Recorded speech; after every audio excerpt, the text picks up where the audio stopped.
आज का मौजू मीर तकी मीर, गजल नंबर 2। हंगामा गर्म कुन जो दिले नासबूर था, पैदा हर एक नाले से शोरे नशूर था। पहुंचा जो आपको तो मैं पहुंचा खुदा तई, मालूम अब हुआ कि बहुत मैं भी दूर था। आतिशे बुलंद दिल की न थी वरना ए कलीम, यक शोले बर्क के खर मैंने सदी को ही दूर था। कल पाऊं एक कासई सर पे जो आ गया, यकसर वो इस्तिखान शिकस्तों से चूर था। कहने लगा कि देख के चल राह बेखबर, मैं भी कबू किसी का सरे पुरगुरूर था वो तो रिश्क की हूरे बिहिजती, हमें मैं मीर समझे न हम तो हम का अपने कसूर था। तो इस दूसरी गजल में जो अगरचे हर एक शायर जो है वो हम काफिया है और हम रदीफ है, लेकिन चौथा शायर और पांचवा शायर ख्यालात और मतन के लिहाज से क्या है, वो मुख्तलिफ है इन शायर से। तो इस किस्म की शायर को इस बात को कौफ यानी कौफ कित्ता माने टुकड़ा, इससे जाहिर किया गया है। यानी इन दो इशारों में एक अलग सी कहानी है या एक मुख्तसर सी कहानी बयान की गई है।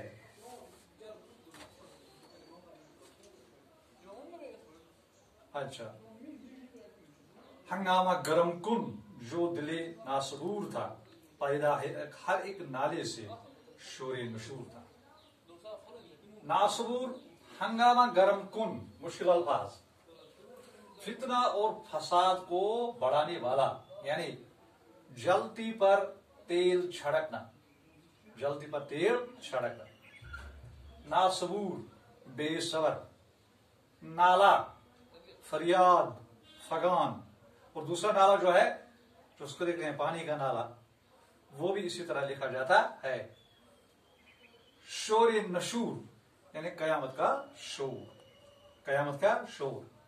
तो मक्ता में दूसरी गजल के पहले शायर यानी जो हम काफिया, हम बहर और हम रदीफ होता है, तो यहां से मुराद शायर जो है शायर मीर तकी मीर। ये गजल के मक्ता में यूं कहते हैं कि मेरे दिल में जो बेचैनी पैदा हो रही है वो मेरे किसकी वजह से, जो मेरा महबूब है उसके जुल्म और सितम की वजह से पैदा हो रही है। जब इस जुल्म और सितम की वजह से मेरे दिल का सब्र का पैमाना लबरेज हो गया, तो दिल में एक हंगामा, एक झगड़ा, एक फितना जो था वो बर्पा हो गया, और हर नाले से, हर फरियाद से इतना शोर बुलंद होने लगा जिसकी आवाज दूर दूर तक सुनाई देने लगी। क्या कहते हैं कि हंगामा गरम कुन, हंगामा गरम कुन जो दिले नासबूर था, पैदा हर एक नाले से शोर नशूर था। मुराद हंगामा गरम कुन क्या हुआ, फितना और फसाद को बढ़ाने वाला, यानी जलती पर तेल छिड़कना। इस मक्ता में मतला में यूं कहते हैं कि मेरे दिल में जो बेचैनी पैदा हो रही है वो मेरे महबूब के जुल्म और सितम की वजह से हो रही है। जब इस जुल्म की वजह से, जब इस सितम की वजह से जो मेरे दिल के सब्र का पैमाना था वो लबरेज हो गया, यानी वो बरकर आ गया, तो दिल में एक हंगामा जो था वो बर्पा हो गया, और हर नाले से यानी हर फरियाद से इतना शोर बुलंद हुआ जो दूर दूर तक सुनाई देने लगा। पहुंचा जो आपको मैं पहुंचा खुदाई तई, मालूम अब हुआ कि बहुत मैं भी दूर था, मैं भी दूर था। तो ये दूसरा शायर है। तो शायर मीर तकी मीर इस शायर में यूं कहते हैं कि ए मेरे महबूब तुमको पाल लेने के बाद मैंने गोया खुदा को पा लिया।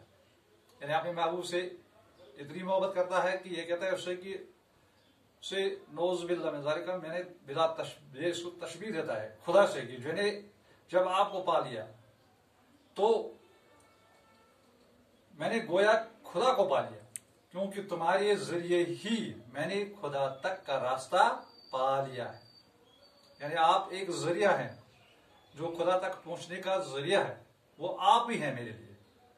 अब मुझे इस बात का एहसास हो रहा है कि इससे पहले मैं जिस रास्ते पर जा रहा था वो मेरी मंजिल से किस कदर दूर था। यानी जिस रास्ते को मैंने चुना था वो रास्ता क्या था? खुदा तक पहुंचने में क्या वो मुश्किल, खुदा तक पहुंचने का रास्ता वो नहीं था, बल्कि आप ही के जरिए जो रास्ता, जो आपके जरिए जो मैंने रास्ता पाया वो ही खुदा को पाने का रास्ता था। आतश बुलंद दिल की न थी वरना ए कलीम, एक शोले बर के खरमन जिले कोई दूर था।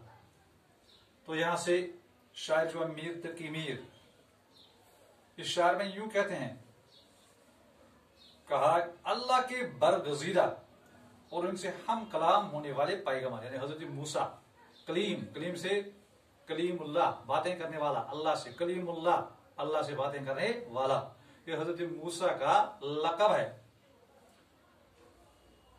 ये यहां से हजरत मूसा अलैहिस्सलाम से मुखातिब है और उनसे कहा हम कलाम होने वाले पैगंबर हजरत मूसा का जिक्र करते हुए शायर कहते हैं कि उनके दिल की आग भी कुछ कम न थी, वरना इस आग की एक चंगारी सैकड़ों मन खरमन जलाने वाली बिजली से कम न थी।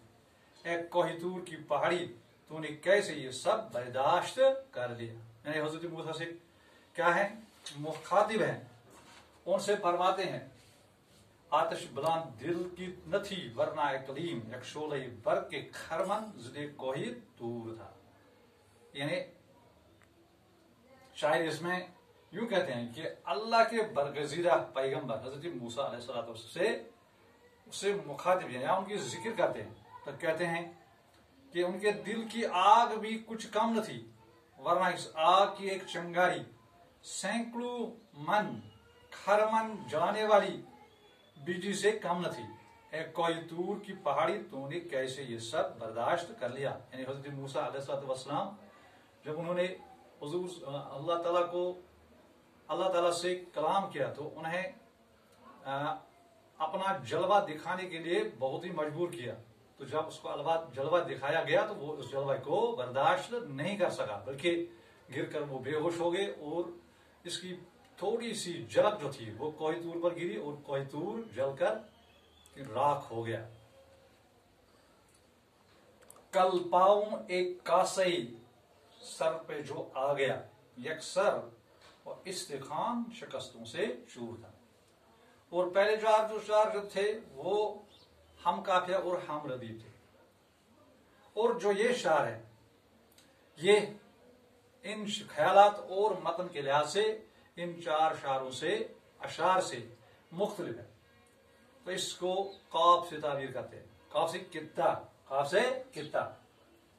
तो यहां पर कल पाऊं एक कासे सर पे जो आ गया, यकसर वो इस्तिखान शिकस्तों से चूर था। तो शायर यहां पर एक दूसरी कहानी है, मुख्तसर कहानी है। शायर मीर तक मीर इस शायर में यूं कहते हैं, कल मैं रास्ते से कहीं जा रहा था, चलते हुए जो मेरा पांव था वो एक बोसीदा सर की खोपड़ी से टकरा गया, जिसकी सारी हड्डियां खत्म हो चुकी थी। कहने लगा, हाँ, तो उसने क्या कहा उसको कि कल पाऊं एक सर कासे सर पे जो आ गया, यकसर वो इस्तिखान शिकस्तों से चूर था। यानी मैं कल चल रहा था तो इत्फाकन मेरा पाँव जो था वो एक खोपड़ी जिसकी हड्डियां बोसीदा हो चुकी थी उनसे टकराया। तो उसने वहां से कहा, कहने लगा, देख चल राह बेखबर, मैं भी कबू किसी का सर पुरगुरूर था। तो उस खड़ी ने वहां से बातें की और उसने कहा खोपड़ी ने कि चल होश के नाखून ले ले। हाँ, मैं भी कभी यानी कबू, मैं कभी किसी भी सरी गुरूर यानी जिसका सर जो था वो घमंडी सर था, तकब्बुर के साथ जमीन पर चलता था, तो मैं भी कभी उसका सर था। यानी वो मेरे शायर मीर तकी मीर इस शायर में कहते हैं कि बोसीदा खड़ियों का वो ढांचा मुझसे कहने लगा, ए बेखबर इंसान अपनी नजरें झुकाकर चल और नदामत के साथ चल, इनकिसारी के साथ चल, देकर चल, क्योंकि मैं भी तुम्हारी तरह कभी तकब्बुर और घमंड से भरा हुआ था। जिस तरह आज आप हैं, मेरे हाल को देखकर अपने अंजाम की फिक्र करो। यानी कल आपकी भी हालत यही हो सकती है। था वो रिश्क के हूर बिहिश्ती हमें, मैं मीर समझे न हम, तो फहम का अपना कसूर था। शायर मीर तकी मीर जो गजल का मक्ता है जिसमें शायर अपना तखल्लुस इस्तेमाल करता है, यूं कहते हैं कि मेरा महबूब जिसकी खूबसूरती पर जन्नत की हूरें वो भी रिश्क करती हैं, वो भी रिश्क करती हैं, वो भी हमारी तरह एक इंसान है। अब अगर मेरी ही अक्ल इस बात को समझने में धोखा खाई तो इसमें दूसरों की क्या गलती हो सकती है। यानी यहां मक्ता में मीर तकी मीर जो है वो कहते हैं कि मेरा महबूब जिसकी खूबसूरती पर जन्नत की हूरें भी रश्क करती हैं, जन्नत की हूरें रश्क करती हैं, वो भी हमारी तरह एक इंसान था। अब अगर मेरी ही अक्ल और उसका अंजाम क्या हुआ, तो अगर मेरी अक्ल इस पर गौर नहीं करती है तो इस बात को समझने में धोखा खा गई है, तो इसमें दूसरों की कोई गलती नहीं है, बल्कि हमें गलती है क्योंकि हम इसको समझ नहीं पा रहे हैं। तो दूसरी गजल में क्या है, अगर तमाम हम काफिर शायर, हम काफिर और हम रदीफ है, मगर चौथा और पांचवा शायर जो है वो मुख्तलिफ है, मतलब और ख्याल के लिहाज से वो मुख्तलिफ है। इससे कौफ से ताबीर करते हैं, कौफ से मुराद कित्ता।